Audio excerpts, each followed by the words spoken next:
24 साल की नेहा कुछ कंप्लेंट्स के साथ आती है। वो कॉलेज में पढ़ती है और वो कहती है कि उसको मूड स्विंग्स की प्रॉब्लम है। साथ में उसको गुस्सा बहुत ज़्यादा आता है और उसने 2 बार अपने हाथ की नसें काटने की कोशिश की है। फ्रेंड्स, मैं हूं डॉक्टर चरण सिंह, मैं कंसल्टेंट साइकियाट्रिस्ट हूं और आज हम बात करेंगे एक और मानसिक समस्या की जिसको हम कहते हैं बॉर्डरलाइन पर्सनैलिटी डिसऑर्डर। तो चलिए शुरू करते हैं। बॉर्डरलाइन पर्सनैलिटी डिसऑर्डर 75% केसेस में फीमेल्स में होता है, 25% केसेस में बॉयज़ यानी मेल्स में होता है। इसकी शुरुआत 18 साल की उम्र से पहले लगभग हो जाती है और एक व्यक्ति को हर 100 में से ये बीमारी मिलेगी। अगर हम साइकियाट्रिक पेशेंट्स की बात करें तो लगभग 20% साइकियाट्रिक पेशेंट्स को बॉर्डरलाइन पर्सनैलिटी डिसऑर्डर होता है। अब हम बात करते हैं इसके लक्षणों की। हम पहचाने कैसे कि किसी को बॉर्डरलाइन पर्सनैलिटी डिसऑर्डर है। फ्रेंड्स, आपने देखा होगा कुछ बॉयज़ या कुछ गर्ल्स ने जिन्होंने हाथ पे बहुत सारे कट के निशान जिनके होते हैं या जिनको बहुत ज़्यादा गुस्सा आता है, जिनका मूड बहुत तेज़ी से बदलता है, जो गुस्से में कुछ भी तोड़ देते हैं, ऐसे लोग आपने शायद देखे हों। यहाँ हम बात करते हैं इनमें लक्षण क्या क्या हो सकते हैं जिनकी वजह से आप ये पहचान सकते हैं कि वो इस समस्या से ग्रसित हो सकते हैं। पहला है कांस्टेंट फीलिंग ऑफ अबंडनमेंट, यानी कि ऐसे लोगों को लगातार ये डर लगा रहता है कि लोग उनको छोड़ जाएंगे, वो अकेले हो जाएंगे। अगर वो अकेले हो गए तो सर्वाइव कैसे करेंगे, या फिर लोग उनको समझते नहीं हैं, लोग उनको रिजेक्ट कर देंगे। ये फीलिंग इनमें हमेशा बनी रहती है। इसके अलावा मूड अनस्टेबिलिटी, इनका जो मन है वो बहुत थोड़े से स्पैन में यानी बहुत थोड़े से टाइम में ही बहुत तेज़ी से बदल सकता है। अगर ये अभी 2 घंटे पहले खुश थे तो हो सकता है कि 2 घंटे बाद वो बहुत बुरी तरह से गुस्सा करें या दुखी हो जाएं। तो मूड इनका चेंज होता रहता है। ठीक इसी तरह से रिलेशनशिप अनस्टेबिलिटी, इन लोगों का जो रिलेशनशिप है वो कभी स्टेबल नहीं होता, इसलिए किसी एक व्यक्ति के साथ इनका रिलेशनशिप लंबा नहीं चल पाता है। इनका कोई फास्ट फ्रेंड आपको नहीं मिलेगा। अगर कोई फ्रेंड है तो वो ऐसा होगा कि जिसके साथ ये आए दिन लड़ते रहते हैं। और इसकी वजह यह है क्योंकि इनका मन बदलता रहता है, मूड चेंजेस बहुत जल्दी होते हैं। इन लोगों की एक थिंकिंग पैटर्न होती है जिसको हम कहते हैं ऑल और नन फिनोमिना या फिर ब्लैक एंड वाइट थिंकिंग। इनके हिसाब से या तो सब कुछ बढ़िया होता है या सब कुछ खराब होता है। बीच का जो ग्रे एरिया है वो इनकी लाइफ में नहीं होता।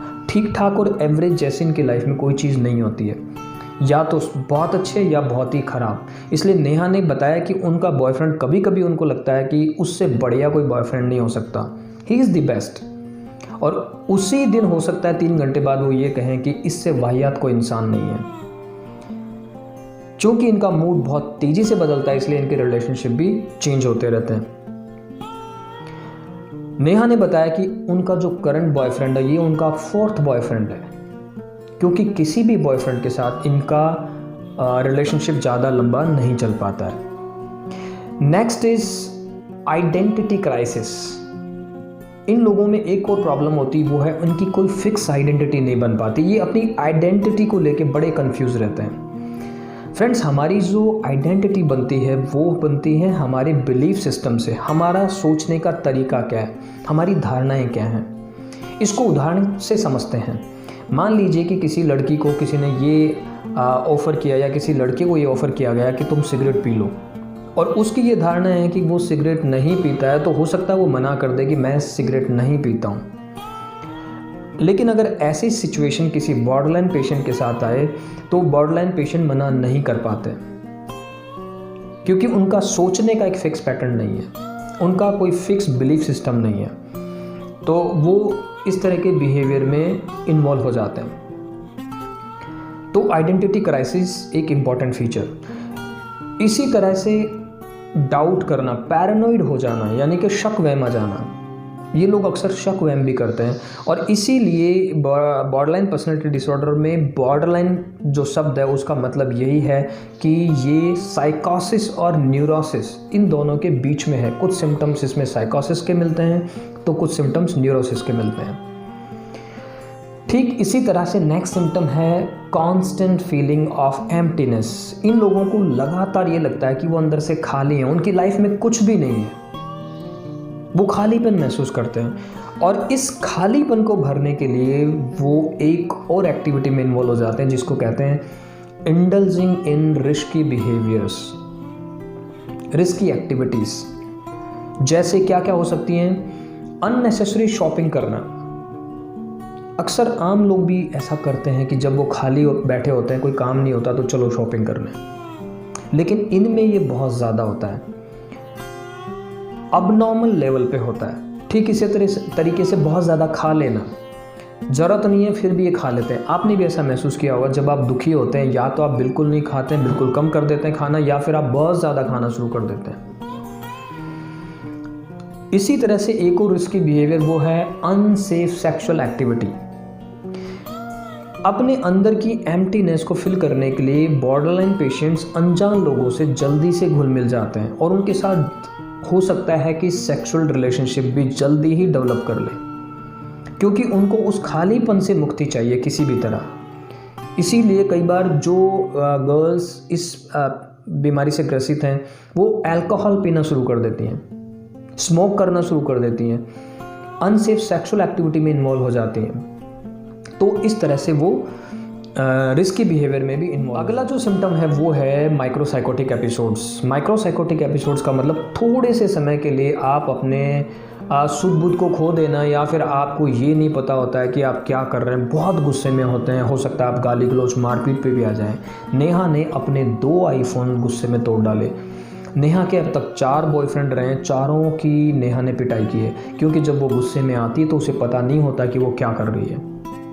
इसी तरह से एक और पेशेंट ने अपने फादर पे अटैक कर दिया, और जब इनका ये गुस्सा चला जाता है तो उसके बाद ये आत्मग्लानि से भर जाते हैं, ये बहुत गिल्टी महसूस करते हैं। इसी तरह से सुसाइड अटेम्प्ट्स, ऐसे लोग सुसाइड अटेम्प्ट भी करते हैं। जैसा मैंने बताया, नेहा ने अपने हाथ की नसें काटने की कोशिश की है, इनफैक्ट काट ली है। कई बार दूसरे तरीके अपनाते लोग इस तरह से अपनी जान देने के लिए। तो फ्रेंड्स, ये है बॉर्डरलाइन पर्सनालिटी डिसऑर्डर। अब हम बात करते हैं इसके कारणों की। 2 मुख्य कारण हैं। पहला है जेनेटिक्स, दूसरा है आपकी सराउंडिंग, आपका एनवायरनमेंट। ये देखा गया कि जिन लोगों के परिवार में किसी को पहले से मानसिक समस्या है, उनको बॉर्डरलाइन पर्सनालिटी डिसऑर्डर होने की संभावना ज़्यादा होती है। ठीक इसी तरह से वो बच्चे जिनका बचपन में किसी भी तरीके से इमोशनल, फिज़िकल या सेक्सुअल अब्यूज़ हुआ हो, जैसा कि हम जानते हैं लगभग 8% बॉयज़ और 20 to 30% गर्ल्स का सेक्सुअल अब्यूज़ बचपन में होता है। और ये जो लोग सेक्सुअल अब्यूज़ करने वाले लोग हैं, इनमें 30% उनके परिवार के ही लोग होते हैं, may be the cousin brother और द अंकल और समवन एल्स।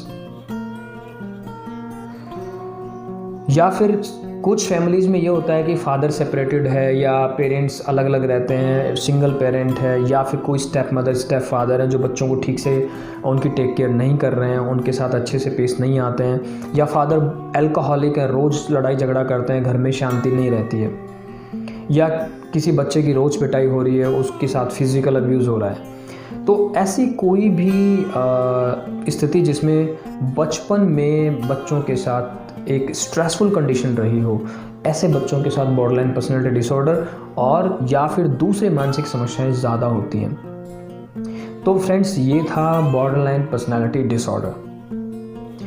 आपके आसपास किसी भी व्यक्ति में इस तरह के सिम्टम्स अगर आपको दिखते हैं तो आप उनको साइकियाट्रिस्ट से मदद लेने की एडवाइस दे सकते हैं। शुक्रिया, थैंक यू वेरी मच।